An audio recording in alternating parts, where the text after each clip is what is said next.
Shalom Bapak Ibu dan Saudaraku yang dikasihi Tuhan. Mari kita bersama menikmati teh hangat.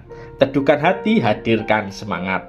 Pada saat ini kita akan membaca firman Tuhan yang diambil di dalam Injil Yohanes pasal yang ke-13 ayat yang ke-36 sampai ayat yang ke-38. Namun kita akan membacanya hanya pada ayat yang ke-38 saja. Demikianlah firman Tuhan. Jawab Yesus, "Nyawamu akan kau berikan bagiku. Sesungguhnya aku berkata kepadamu, sebelum ayam berkokok, engkau telah menyangkal aku 3 kali." Bapak, Ibu, dan Saudaraku yang dikasihi Tuhan, ada seorang ayah yang berjanji kepada anaknya yang pertama kali masuk sekolah dasar bahwa ia akan mengantar dan menjemputnya setiap hari. 1 hari, 2 hari, 1 minggu, 1 bulan, 2 bulan berjalan dengan lancar, dan ayah tersebut dapat memenuhi janjinya. Namun di bulan ketiga dan seterusnya, ayah sering tidak menjemput atau tidak mengantar anaknya karena ada kesibukan, sehingga ibunya yang menggantikan mengantar atau menjemput anak itu. Tentu anaknya protes karena ayah tidak menepati janjinya. Di dalam lubuk hati ayah ingin menepati janji, namun karena pekerjaan, tetangga yang membutuhkan bantuan, saudara yang meminta tolong, dan lain sebagainya, sekali lagi janjinya tidak ditepati. Demikian dengan kehidupan kita. Ketika kita memutuskan untuk berjanji percaya kepada Yesus Kristus, mau setia dan taat, bahkan rela melayani dan berkorban untuk Tuhan, di dalam kenyataannya kita lalai, sama seperti ayah yang terkadang tidak menepati janji. Ketika kita membaca di dalam Injil Yohanes pasal yang ke-13 ayat yang ke-36 sampai ayat yang ke-38, menceritakan bagaimana Yesus akan pergi ke suatu tempat di mana para murid pada saat itu tidak akan dapat pergi ke tempat Yesus pergi. Namun kelak mereka akan berada di tempat itu. Bahkan Petrus rela berjanji menyerahkan nyawanya untuk setia kepada Yesus.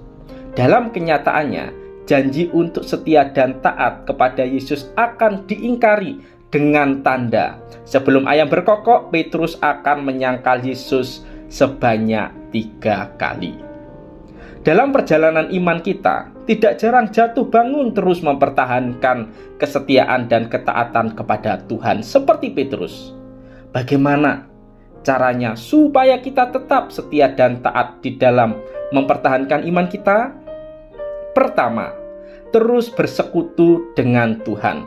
Bersekutu dengan Tuhan melalui doa dan perenungan secara pribadi mengingatkan kita akan kasih pengorbanan dan pemeliharaan Tuhan dalam hidup ini, di mana kita akan memiliki iman yang terus bertumbuh dan kokoh, sehingga pada akhirnya persekutuan kita bersama dengan Tuhan akan semakin kuat.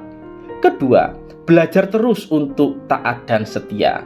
Di dalam kehidupan kita, terus setia dan taat melakukan kebenaran firman Tuhan tidaklah mudah.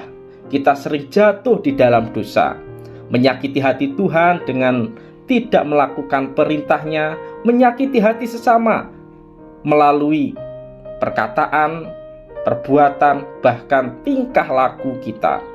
Namun dengan belajar firman Tuhan dan berusaha untuk taat dan setia, hidup kita akan diperbaharui dan diarahkan terus kepada Kristus.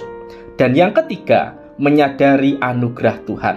Ketika kita jatuh dalam dosa, Tuhan adalah pribadi yang penuh kasih, sehingga ketika kita mengakuinya, Yesus akan mengampuni.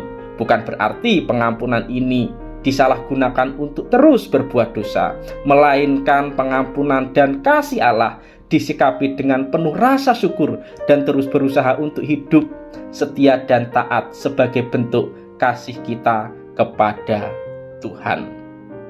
Maka daripada itu, marilah kita berusaha untuk setia dan taat di dalam kehidupan kita yang tidak menentu ini, yang sering menjauhkan diri kita daripada Tuhan. Mari kita meminta pimpinan Roh Kudus dan kekuatan dari Allah Bapa, sehingga kita dapat terus berusaha, setia dan taat, sehingga pada akhirnya di mana tempat Yesus berada kelak, kita pun juga berada. Mari kita berdoa. Tuhan yang kami kasihi, kami menyadari bahwa untuk setia dan taat kepadamu tidaklah mudah. Kami sering melukai hati Tuhan dengan perbuatan dan tindakan kami. Bahkan kekuatan, hikmat, dan kebijaksanaan kami sering jauh dan lalai, sehingga akhirnya kami juga jatuh di dalam dosa. Ajarkan kami untuk setia dan taat kepadamu, sehingga pada akhirnya kami boleh memuliakan dan hidup kami terus berkenan di hadapanmu. Di dalam nama Tuhan Yesus kami sudah berdoa. Amin.